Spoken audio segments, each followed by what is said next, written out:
মানুষের দুর্দশা দেখলে চোখে পানি ঝরে, কি গজব পাঠাইল আল্লাহ বাংলার ওই ভিতরে।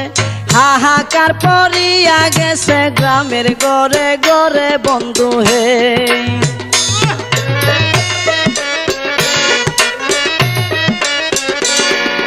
কেহ কান্দে বাতের লাগি, কেউ কান্দে চিল্লাইয়া, কুলের শিশু মইরা গেছে পানিতে ডুবিয়া।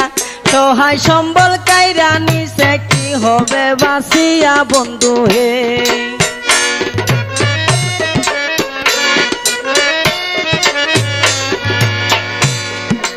রাস্তাঘাট ভাঙ্গিয়া গেছে, কামাই রোজগার নাই, ওষুধ কেনার মতো টাকা পকেটেতে নাই। চতুর্দিকে আইছে বিপদ, কেমনে জানবা ছাই বন্ধু হে।